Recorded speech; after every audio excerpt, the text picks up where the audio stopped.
Você sabia que existem diferenças entre a Igreja Adventista da Promessa e a Igreja Adventista do Sétimo Dia? Saberia dizer quais são essas diferenças?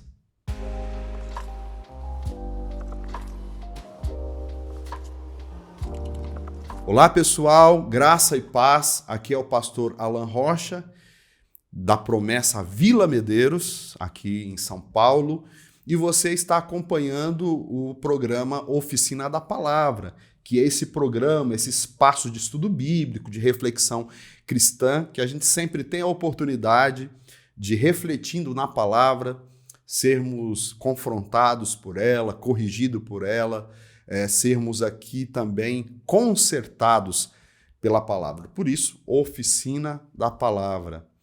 Eu quero dar as boas-vindas a todos vocês nesse programa. Quem está chegando aqui pela primeira vez, se inscreva no nosso canal, deixa aí o seu like.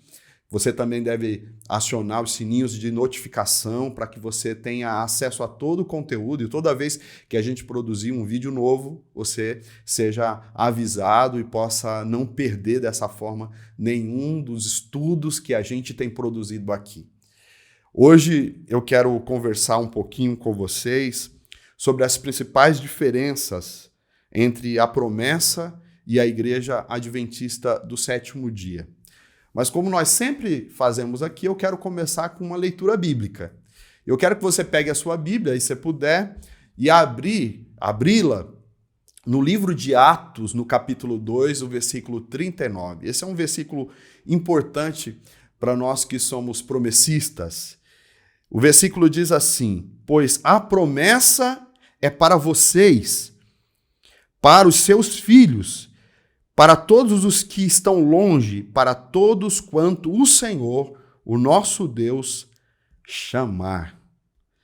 Bonita essa palavra, e nós usamos esse texto como um dos textos assim que tem a ver com a nossa história, tem a ver com a nossa denominação. Hoje eu quero conversar com vocês, falar com vocês sobre essas principais diferenças entre a Igreja Adventista da Promessa e a Igreja Adventista do Sétimo Dia. Acho que é importante a gente falar sobre essas questões, primeiro porque muitas vezes nós somos confundidos com os irmãos lá da Igreja Adventista do Sétimo Dia.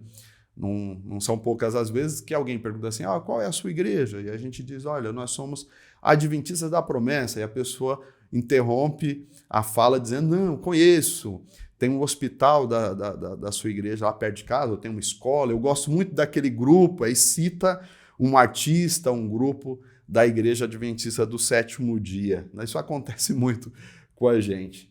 Ou casos como nós vemos, irmãos que congregaram conosco há algum tempo e decidiram congregar lá com os irmãos e diz assim, olha, vou lá porque não tem diferença nenhuma, é a mesma doutrina, é o mesmo ensinamento. E o que não é verdade, né? Tem algumas diferenças. A questão é quais são essas diferenças, né? E eu quero conversar aqui com vocês. Mas antes da gente falar sobre essas diferenças, eu gostaria de dizer o seguinte, que o objetivo desse vídeo não é minha intenção, de forma alguma, atacar os irmãos de lá.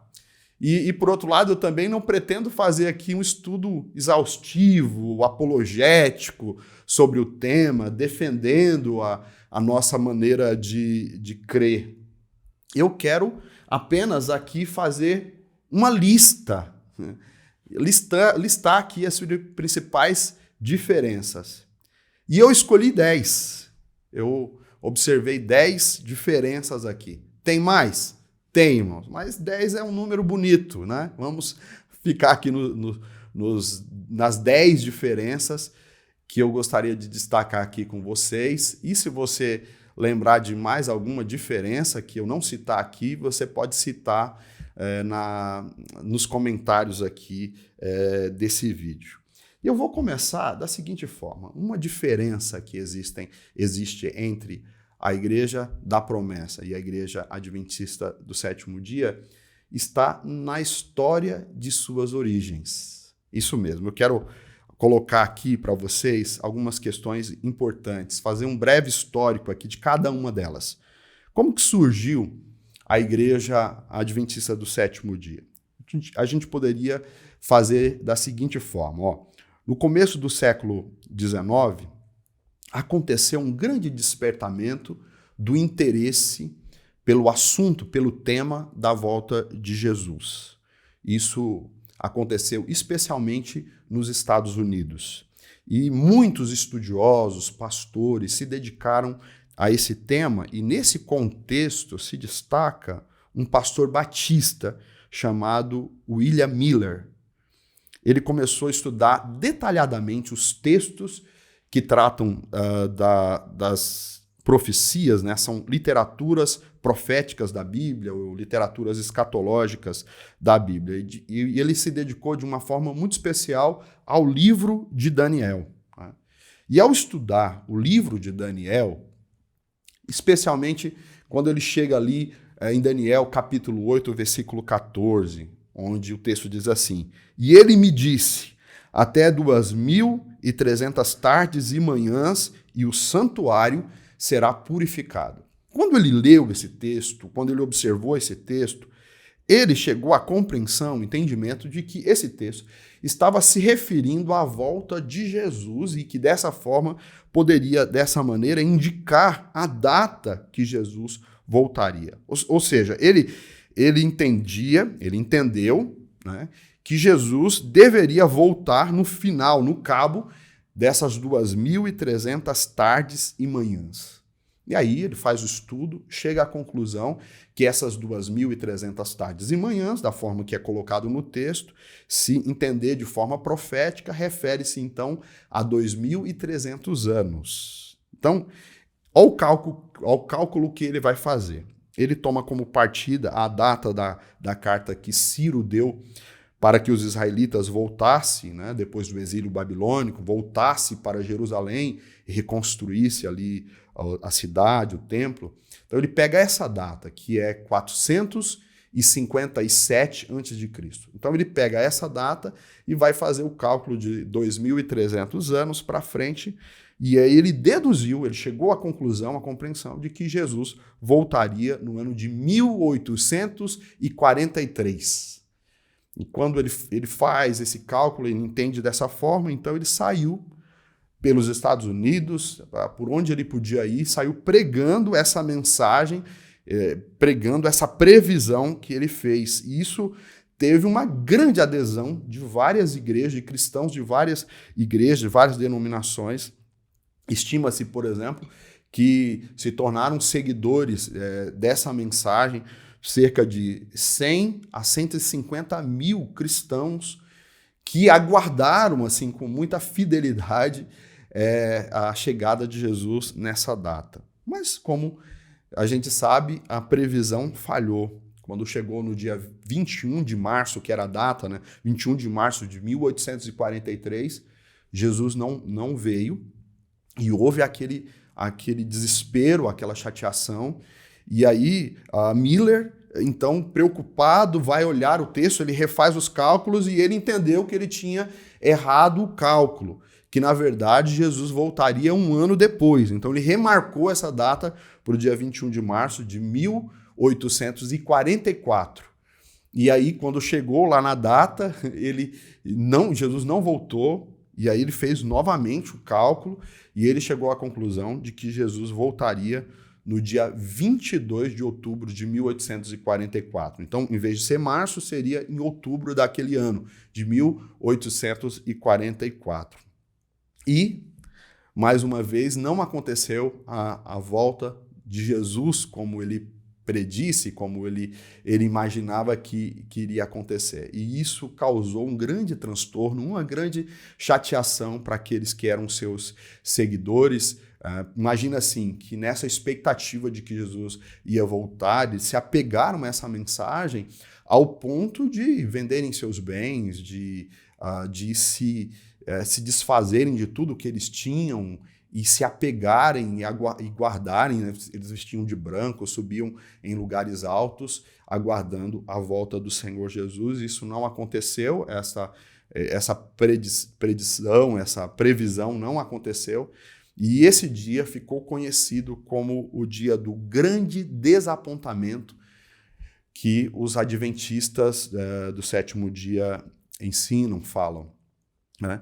Então Miller, por ocasião dessa situação, desse constrangimento, ele reconheceu o seu erro, ele pediu desculpa, ele diz, olha, eu fiz errado os cálculos, eu fiz uma confusão interpretativa do texto e reconheço, e a partir daí ele deixou de pregar aquela mensagem. Porém, os seus discípulos, né, muitos dos seus discípulos, não desistiram e continuaram pregando, inclusive se destacam 3 dos seus seguidores que chegaram a formar um novo grupo baseado numa nova interpretação desse texto, ou uma reinterpretação dessa mensagem. Sabe-se, por exemplo, que um dia depois do grande desapontamento, um homem chamado Iran Edson, que era um amigo, um companheiro, um discípulo muito perto ali de Miller,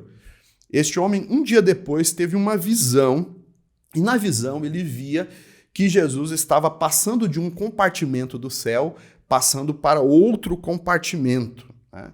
Lá no santuário celestial, como ele descreveu. Ele entendeu com essa visão que ele estava recebendo uma revelação, uma nova revelação, de que Jesus estava passando do lugar santo para o lugar santíssimo no céu. Isso é um pouco estranho para a gente, porque é como se você tentasse entender que o céu tem um lugar mais santo do que o outro. A gente não acredita assim, não faz muito sentido isso quando a gente lê a história. Mas Edson, ele entendeu dessa maneira, e aí ele concluiu da seguinte forma. Ele chegou à conclusão que Miller estava certo com relação à data, ele só tinha errado o evento. Ao invés de ser a volta de Jesus, na verdade, é Jesus que estava entrando no santuário, no Santo dos Santos, né? Nesse compartimento mais secreto para realizar ali a purificação. Então, Iran Edson, ele compreendendo, ele começou a compartilhar essa nova revelação,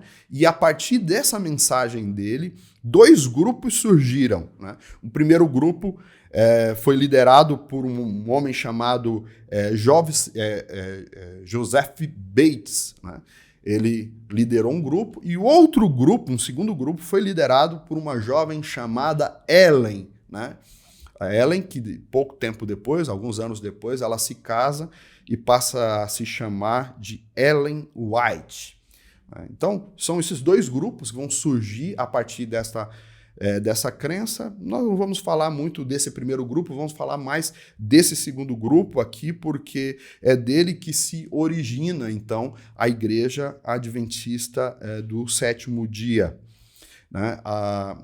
Em seus ensinos, Ellen White, ela tinha uma grande ênfase nos dons do Espírito, especialmente ela falava do dom de profecia, a quem desde muito cedo ela alegava ter, né, de receber mensagens e revelações de Deus. Assim como Iran Edson, Ellen começa a ter visões e revelações que ela declarava ser do Espírito Santo, né? Então, essas visões, essas revelações que ela vai recebendo, ela começa a escrever isso em alguns livros, em alguns outros materiais, e assim, ela, ao ensinar e falar sobre essas convicções, esses entendimentos, essas revelações, ela começa a agregar para si muitos seguidores, e os seguidores começam a aderir, a entender essa mensagem, e essas mensagens e esses escritos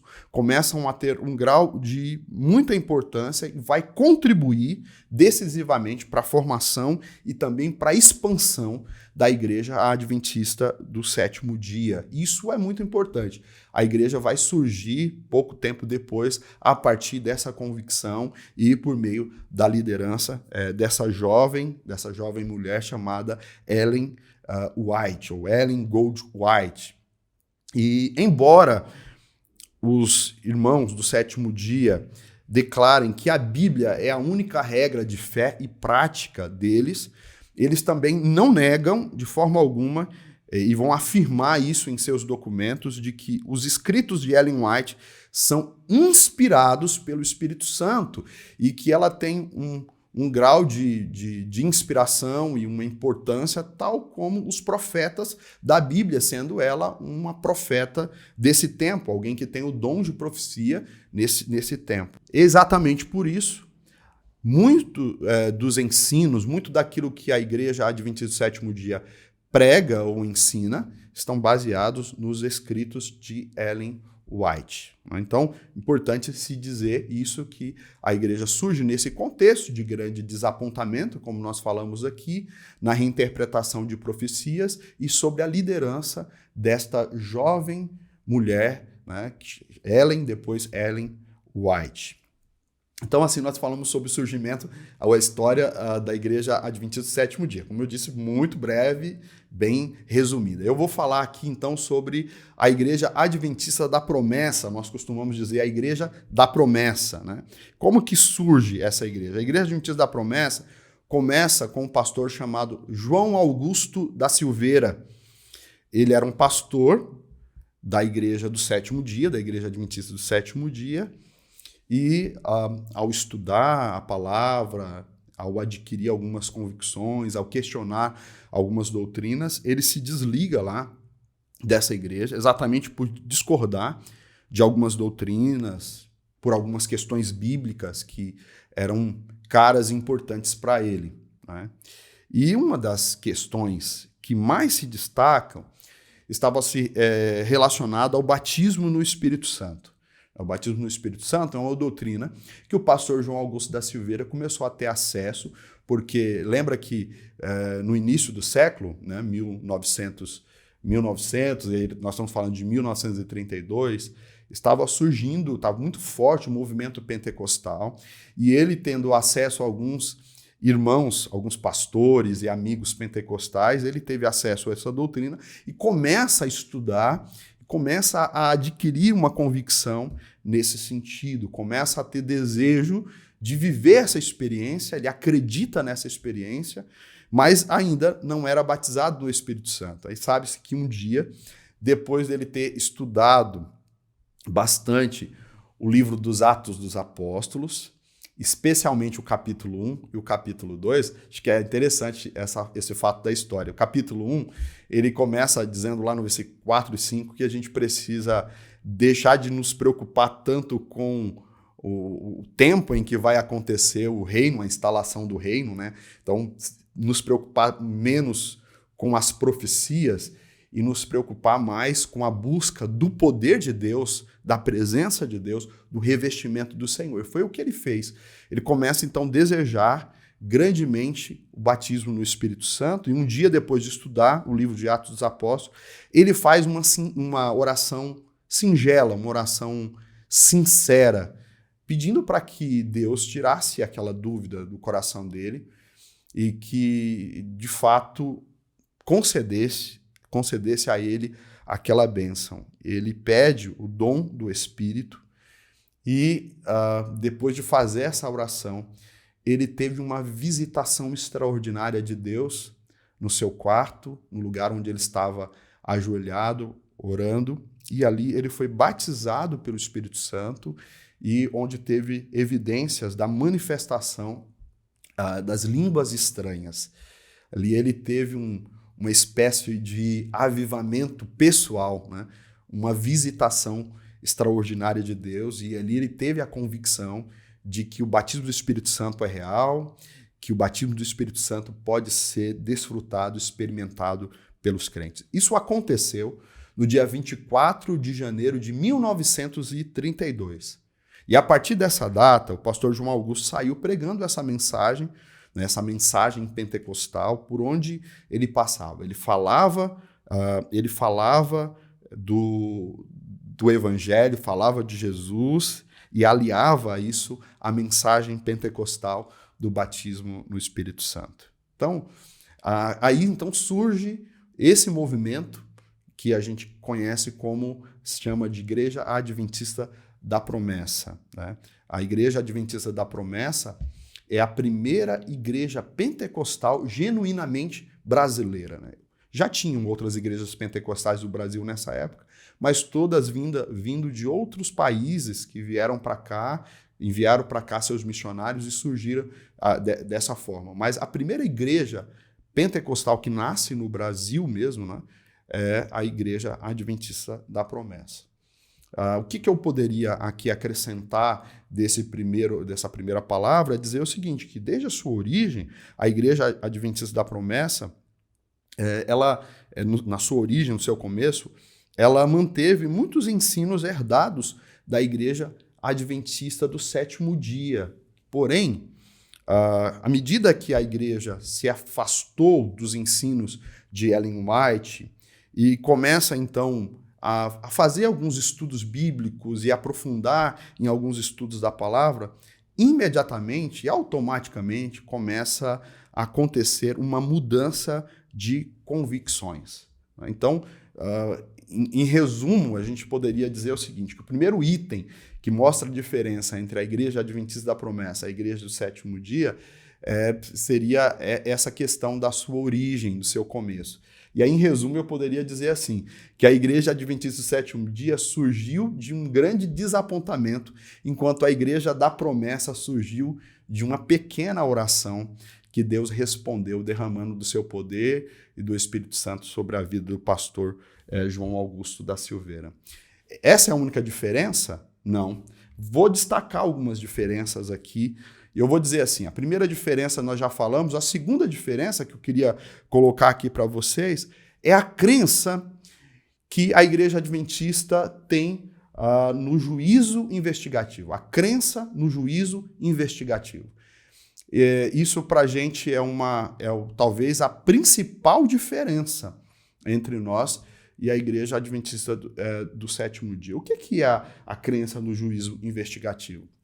Eles, mantendo aqueles estudos em Daniel, eles entendem que em 1844 Jesus não veio, né, mas Jesus, na verdade, estava passando do santo para o santíssimo, e ali ele entraria no santíssimo para purificar o céu, purificar, né, o santíssimo lugar.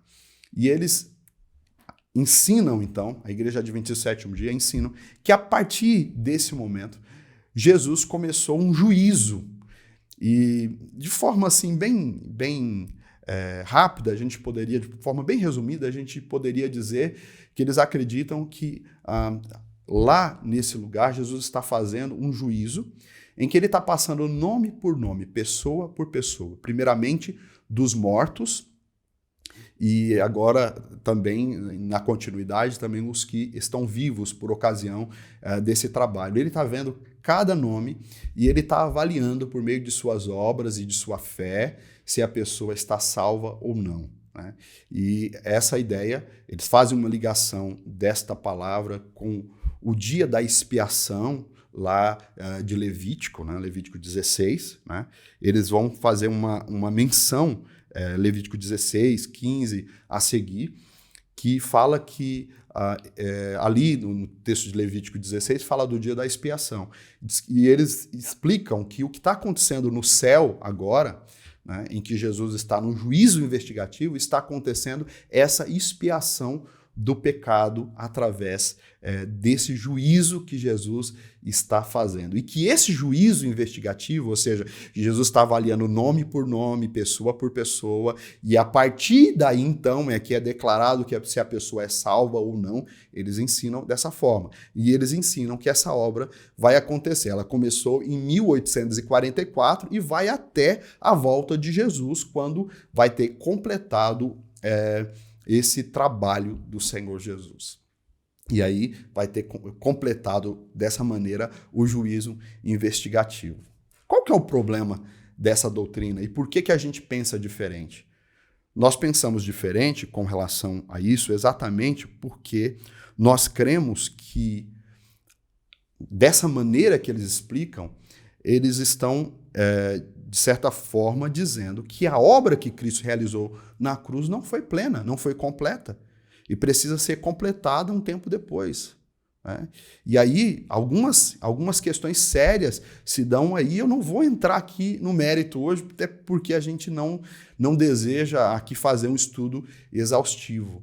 Nós cremos que a obra de Cristo lá na cruz do Calvário foi plena e completa, sem a necessidade de subterfúgio, sem a necessidade de um complemento posterior.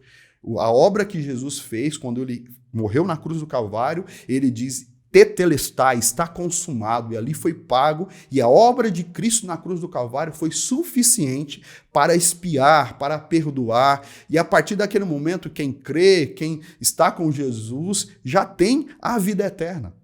Se você for esperar que o juízo investigativo aconteça para que você saiba se vai ser salvo ou não, isso coloca em dúvida até a questão da certeza da sua salvação.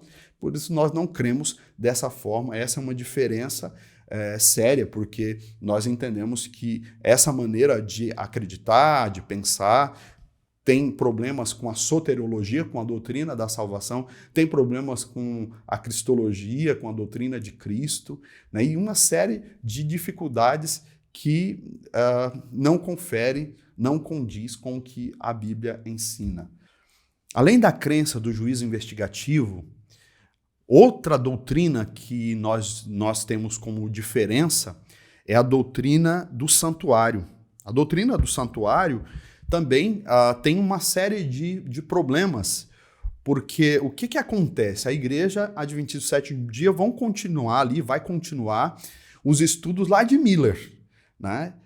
Não entendendo que Jesus não voltou naquela data, eles vão tentar explicar aquela data, né, aquela profecia, e aí eles vão fazer isso fazendo uma contagem de tempo, né, uma contagem de tempo, que segundo o texto lá de Daniel 8,14, que diz que são 2.300 tardes e manhãs, eles vão fazer a contagem desse tempo em anos, né, porque entende que, por se tratar de uma profecia, o tempo na profecia se conta de forma diferente, né? E faz dessa forma que vai dar a data de 1844, inclusive, além de explicar a questão de que ali Jesus estava indo para o Santíssimo Lugar e começaria então o juízo investigativo a partir daí, eles vão também falar que isso tem a ver com o início da Igreja Adventista do Sétimo Dia, ou seja, essa igreja está ligada a essa profecia, né? A igreja está ligada à questão do juízo investigativo, está ligado à questão da doutrina do santuário. Qual que é o problema disso? O problema disso é que se você faz um estudo simples ali de Daniel, você vai perceber que aquela profecia trata-se de dias literais e não de anos.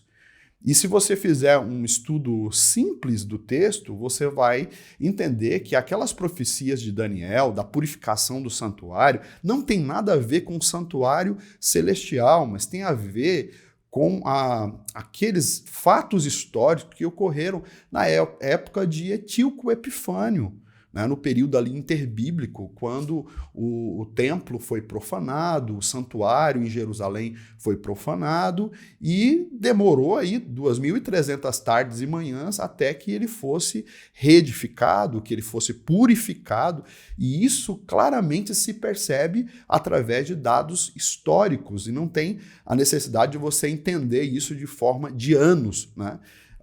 Para que dessa forma chegasse a uma data lá de 1844. Então esse é um problema sério também, esse entendimento, porque é nessa data, né, que eles vão entender a questão do dia da expiação, do juízo investigativo, como eu já comentei aqui rapidamente, de que é problemático essa doutrina também. Então nós diferenciamos a Igreja Adventista do Sétimo Dia na questão da história, na questão do juízo investigativo. Aí eu falo aqui da questão da doutrina do santuário, nós não acreditamos como eles acreditam nessa questão. E a quarta diferença é a questão da própria profetisa Ellen White. Eles compreendem e declaram, já até comentei isso no início do vídeo, eles acreditam que ela foi usada por Deus e que ela tem o dom da profecia. Tem até um autor que vai descrever sobre isso, né, porque eles vão ensinar que ela tem uma inspiração do Espírito Santo, que ela foi inspirada por Deus nas suas revelações, nas suas visões. E a gente, muitas vezes, a crítica que eles recebem é que eles colocam os escritos de Ellen White em pé de igualdade com a Bíblia, o que eles negam, vão dizer não. Nem mesmo Ellen White afirmou isso, né? Porém, quando você vai olhar nos escritos, e essa afirmação de que os escritos de Ellen White são inspirados, isso é problemático também. A nossa compreensão é de que essa forma de ensinar deles, colocando um grau alto de importância nas revelações, nas visões dessa profetisa, né, a Ellen White, eles acabam por ferir um princípio cristão, né, principalmente um princípio que a gente aprendeu com uma reforma protestante, que é sola escritura. Nós cremos que a única regra de fé e prática precisa ser a Bíblia. Os irmãos adventistas do sétimo dia, convenhamos, afirmam isso também. Porém, na prática, acaba por negar essa questão. Né? Tem um autor chamado Arnaldo Cristianini, no livro Sutilezas do Erro. Esse livro, inclusive, você consegue baixar o PDF, está em domínio público, né? Ele afirma da seguinte forma, ó, em uma parte do seu livro, ele diz: tudo o que ela disse e escreveu foi puro, elevado, cientificamente correto e profeticamente exato. Dessa forma, eles estão quase que defendendo a inerrância da Ellen White. Por quê? Se eles dizem que ela é profeta tal quanto os profetas do Antigo Testamento, que pairava sobre eles uma inspiração que não permitia que eles errassem nos seus escritos, da mesma forma está sobre Ellen White, o que não é verdade. Né? Tem algumas questões que ela escreve, algumas questões que ela propõe, que claramente não é exato. Né? E aí nem vou entrar nessa questão aqui. Né? O que nós cremos, com base na palavra de Deus, até separei um texto aqui, que é o texto de Hebreus, Hebreus capítulo 1, que vai dizer o seguinte, ó, há muito tempo Deus falou muitas vezes e de várias maneiras aos nossos antepassados por meio dos profetas, mas nestes últimos dias falou-nos por meio do seu Filho. Nós cremos que depois de Jesus não há nenhuma necessidade de uma nova revelação. A gente precisou dos profetas no Antigo Testamento que nos orientavam através do poder de Deus, mas a revelação última da palavra está em Jesus. E depois de Jesus não precisamos de nenhuma outra revelação. Então, dá esse grau de importância a Ellen White, ao nosso ver, estamos aí cometendo um erro grave que vai contra o sola escritura, ou somente a Bíblia, porque a Bíblia é a única regra, a nossa única regra de fé e prática. Então essa é uma diferença importante entre nós e a Igreja Adventista do Sétimo Dia. Por quê? Eles dão um grande grau de importância aos escritos dela, né, até um grau de inspiração de Deus, né, uma compreensão de que os seus escritos foram inspirados. Nós, promessistas, não pensamos dessa forma. Nós cremos, somos adeptos do sola escritura e cremos que a Bíblia é a nossa única regra de fé e prática. Nós até respeitamos os escritos dela, sabemos que existem muitas coisas importantes, valiosas, mas daí dá o grau de inspiração para ela, nós entendemos que não é correto. Vamos lá, a quinta diferença entre nós e a Igreja do Sétimo Dia é o exagero valor dado ao sábado. Esse também é um problema que a gente tem com a Igreja Adventista do Sétimo Dia. A gente aprendeu com relação ao sábado com os irmãos adventistas do Sétimo Dia e nós observamos e entendemos que esse é um dia de guarda, um dia que deve ser observado pelos cristãos, e nós entendemos que não é o domingo, mas é o sábado, o dia correto do descanso. E até certo ponto nós cremos e pregamos igual à Igreja Adventista do Sétimo Dia.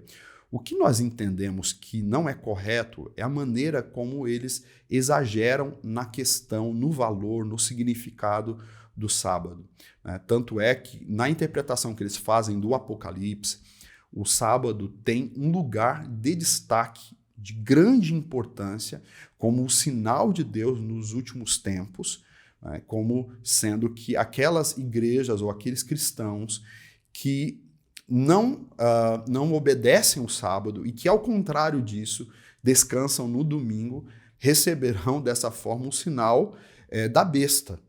Então, quase que é uma doutrina exclusiva e também tem a ver com a salvação. A própria Ellen White ela vai dizer isso lá no Testemunhos Seletos, volume 3, página 23, ela fala com essas palavras, de santificar o sábado ao Senhor importa em salvação eterna.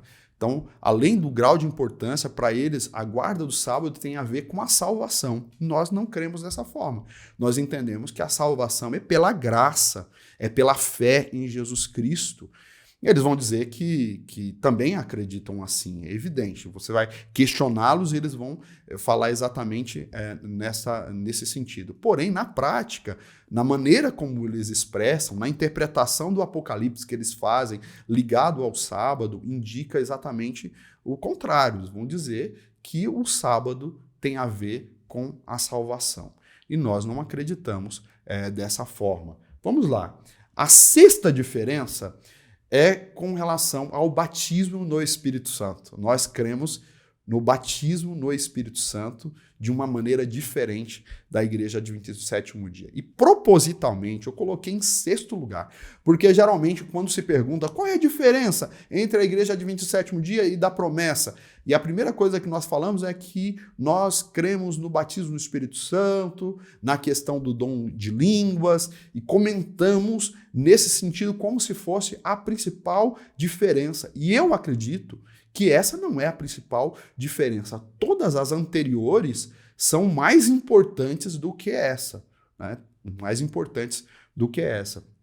Nós cremos no batismo no Espírito Santo, como a evidência do dom de línguas, e isso, inclusive, tem um significado importante para a nossa denominação. Nós somos Igreja Adventista da Promessa, e a palavra promessa está exatamente ligado a essa questão do batismo no Espírito Santo, que nós entendemos como parte das bênçãos prometidas de Deus aos cristãos. Esta experiência sobrenatural, de avivamento, essa experiência com Deus que nós entendemos ser o batismo no Espírito Santo, que é uma bênção distinta da conversão. Na verdade, é uma bênção que é dado para aquele que já é convertido. E há um entendimento da Igreja Adventista do Sétimo Dia diferente do nosso entendimento sobre essa questão. Inclusive, esse foi um dos motivos que fez o pastor João Augusto da Silveira sair de lá e começar um movimento de oração na busca do batismo no Espírito Santo. Sétimo lugar, a sétima diferença que eu destacaria para os irmãos é a questão da abordagem escatológica. Isso é importante. A Igreja Adventista do Sétimo Dia, por entender a questão do santuário, a doutrina do santuário celestial, diferente da maioria dos crentes, dos cristãos, por ter essa doutrina inédita, essa revelação única deles, que é a questão do juízo investigativo, eles acabam por fazer uma reinterpretação de toda a escatologia bíblica e faz uma abordagem escatológica que coloca na Igreja Adventista do Sétimo Dia ser a igreja da profecia. Coloca lá no livro do Apocalipse o testemunho de Cristo ou o espírito de profecia na pessoa de Ellen White. Então eles interpretam o livro do Apocalipse, vão interpretar também a própria questão de Daniel de uma forma que encaminha para essa maneira de explicar que eles têm. Né? Então a gente entende que isso é um equívoco. Nós também temos um entendimento escatológico, uma compreensão escatológica, que em algumas coisas se assemelham à Igreja Adventista do Sétimo Dia, mas na grande maioria, em grande parte, a gente tem essa diferença na abordagem escatológica, ou na maneira de entender a questão dos últimos dias. E o maior deles é que nós não entendemos que nós estamos num juízo investigativo, né, como eles ensinam. Nós entendemos que nós estamos no tempo da pregação do Evangelho, que Jesus está voltando. O que nós cremos é que Jesus está sentado no trono, no céu, né, intercedendo por nós, está à destra do Pai, intercedendo por nós. E não numa sala fazendo uma investigação, não numa sala fazendo um juízo, nesse sentido como a Igreja Adventista do Sétimo Dia ensina. Então, a abordagem escatológica da Igreja do Sétimo Dia é diferente da Igreja da Promessa. Oitava diferença, né, e essa também é séria, é a compreensão de que o bode emissário, lá de Levítico capítulo 16, é o diabo. Sabe qual que é o entendimento deles nesse sentido?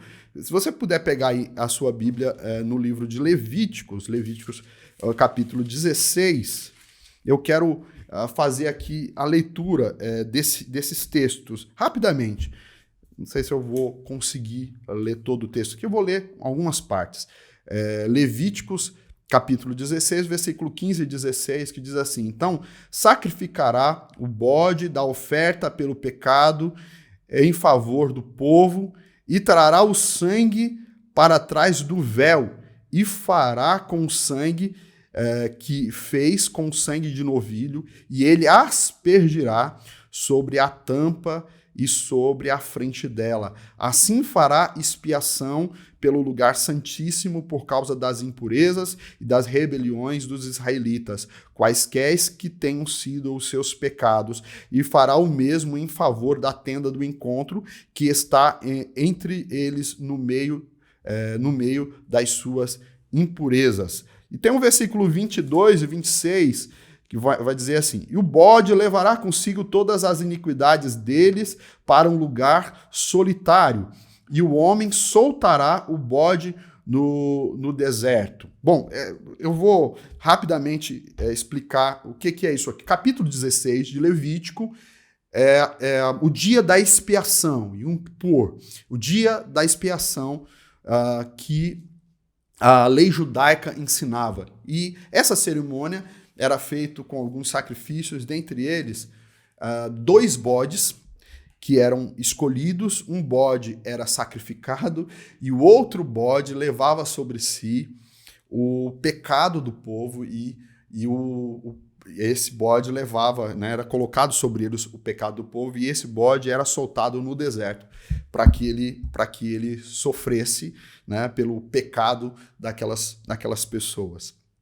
Nós entendemos que esses 2 bodes, né, esses 2 bodes que aparecem no capítulo 16, no dia da expiação, são duas formas, né, são 2 representações do próprio Senhor Jesus Cristo, o sacrifício do Senhor Jesus Cristo. A ideia de que ele morre pelos nossos pecados, né, porque era assim, eram 2 bodes, e eles lançavam a sorte sobre ele, sobre o bode que ia morrer e sobre o bode que levaria o pecado, né, para o deserto. Nós entendemos que esses 2 bodes são 2 representações do próprio Senhor Jesus, referindo-se então dessa forma ao caso de que Jesus morreria pelos nossos pecados, mas também a ideia de que Jesus leva os nossos pecados para longe de nós. Ou seja, são 2 aspectos da expiação do pecado. E que esses 2 aspectos, irmãos, se cumpriram plenamente lá na cruz do Calvário. Jesus morreu por nós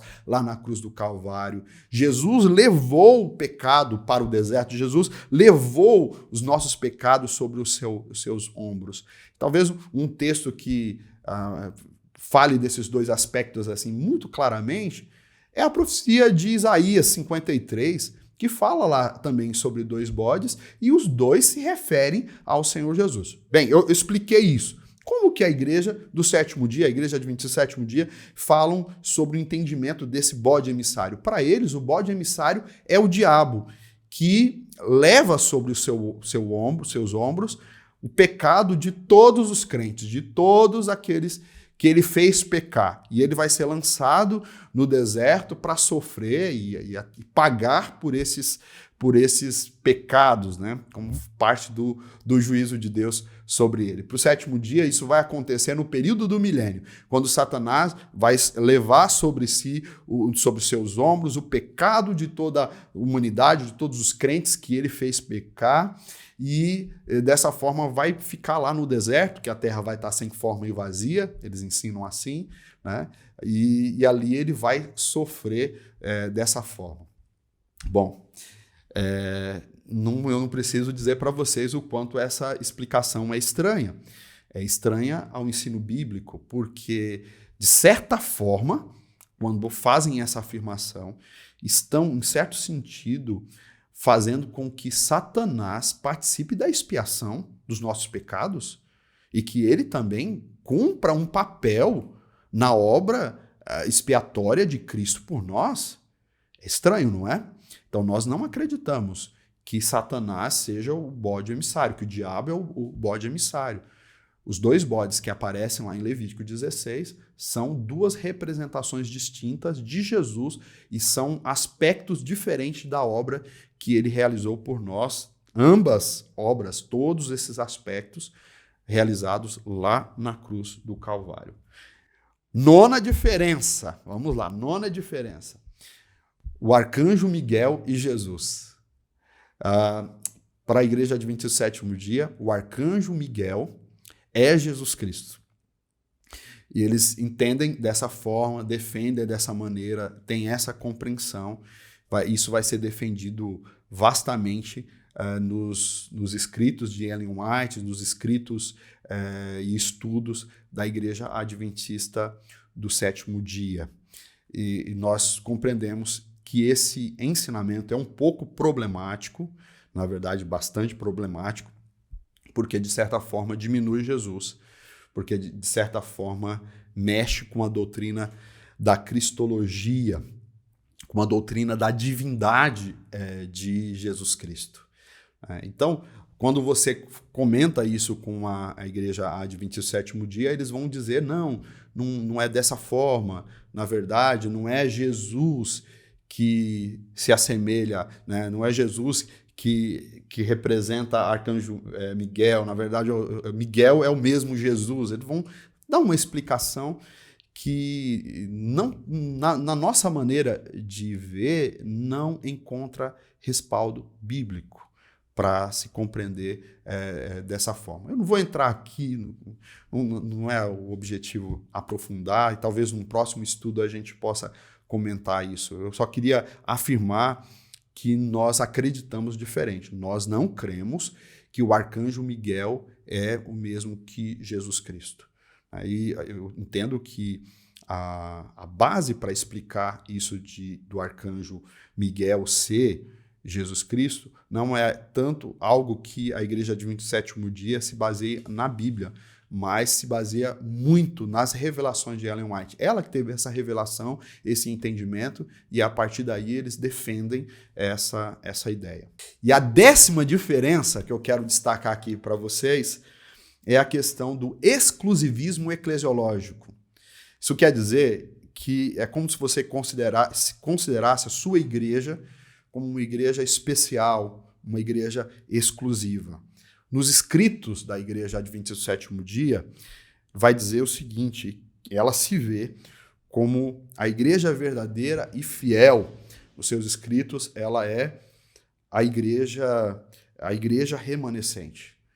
Até na interpretação do Apocalipse, a igreja adventista do sétimo dia vai dizer o seguinte, que o sinal de que uma igreja é verdadeira é o testemunho de Jesus, né, o espírito da profecia, e os mandamentos. Né? Então, eles têm os mandamentos e eles têm o espírito de profecia, eles têm o testemunho de Jesus com eles, né? Que no caso é Ellen Goldwhite, a profeta.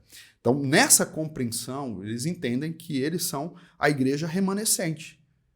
Inclusive, eles vão explicar que nos fins dos tempos, com relação ao sábado, que toda a cristandade vai ter que entender isso e, de certa forma, vai se aproximar da igreja adventista do sétimo dia na sua maneira de ser, de atuar. E aí, dessa forma, queria que me compreendesse aqui, que, de certa maneira, a igreja adventista do sétimo dia se vê como a igreja da profecia. Eles falam isso. Se veem como uma igreja especial. Quando eles vão explicar, por exemplo, as outras denominações, no entendimento sobre a Grande Babilônia, vai dizer que as outras denominações cristãs beberam do vinho, do cálice da prostituta e tiveram, de alguma forma, contaminado com a sua doutrina. Isso é ensinado, isso é falado. E quem são essas filhas da Babilônia? São outras denominações diferentes que não têm os mandamentos, que não têm o entendimento profético e tudo mais. Então, há sim essa questão de uma exclusividade eclesiológica na igreja adventista do sétimo dia. Quando você questiona sobre isso, vão citar textos de Ellen White, vão explicar que não é bem assim, que Deus tem seus salvos em todas as denominações, inclusive na igreja católica. Mas a ideia de serem salvos é que não que as outras denominações também serão salvas, mas que existem pessoas lá que por serem parecidos com a igreja adventista do sétimo dia e aí por isso estão salvos. Nós não compreendemos assim. Nós compreendemos que Deus... que a igreja adventista da promessa, ela é apenas uma denominação da igreja de Cristo. E que a igreja de Cristo tem salvos em todos os mundos, em todos os mundos não, em todo o mundo, né, planeta Terra. Né? Que aqui no planeta Terra, em todos os lugares, nós temos salvos, temos pessoas que fazem parte da grande igreja do Senhor Jesus. Eu ri aqui de mim mesmo quando eu falei dos mundos, né? Porque dos entendimentos da igreja de Ellen White é que existem vários mundos habitados. Em cada um desses mundos existe um Adão que não pecou e que aqui no planeta Terra existe o único Adão que pecou. Né? Então eles têm um entendimento de que existem vida extraterrestre em outros lugares. Então, quando eu falo aqui dos mundos, eu acabei lembrando desse detalhe. Mas esse último que eu falei agora já seria uma outra diferença e eu nem vou entrar nela aqui agora. Então, eu só queria destacar para vocês essas diferenças que eu coloquei aqui para vocês, né? Da seguinte forma. A minha maneira de pensar, essas são as principais diferenças entre a igreja adventista do sétimo dia e a igreja da promessa, a igreja adventista da promessa. Você conhece outra diferença? Se tiver outra diferença que eu esqueci aqui, escreva aqui nos comentários, talvez a gente faça uma segunda parte desse vídeo. Se vocês gostaram, se vocês puderem comentar, fazer alguma pergunta, podem fazer. Inclusive, quais desses temas, dessas diferenças que eu coloquei aqui rapidamente, quais dessas diferenças você gostaria que a gente fizesse um estudo mais detalhado, mais aprofundado para falar desse tema? Se você pedir aqui para a gente, se você indicar, a gente pode então fazer um estudo especial sobre esse assunto, tá? Então eu agradeço aí a participação de todos vocês. Como eu disse, não era a minha intenção aqui fazer um estudo apologético, um estudo detalhado. Minha intenção era mesmo apresentar aqui essas 10 diferenças que eu vejo que, de fato, são diferenças entre nós e a Igreja Adventista do sétimo dia, destacando que a questão do batismo do Espírito Santo não é a principal diferença, como muitos costumam dizer, né? Não é a principal diferença, existem outras diferenças que são maiores, né? Que são muito mais destacadas, que a gente mereceria considerar aqui, que a gente deveria considerar aqui. Que Deus abençoe cada um de vocês. Obrigado por estar aqui. Mais uma vez eu peço que, se você gostou, deixa o seu like. Se você tem alguma dúvida, alguma questão, deixa aqui nos comentários finais.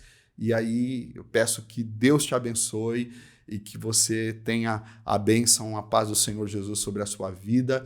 E eu aguardo você até na próxima quinta-feira, quando nós vamos ter mais um vídeo aqui no programa Oficina da Palavra. Deus abençoe você, no nome de Jesus.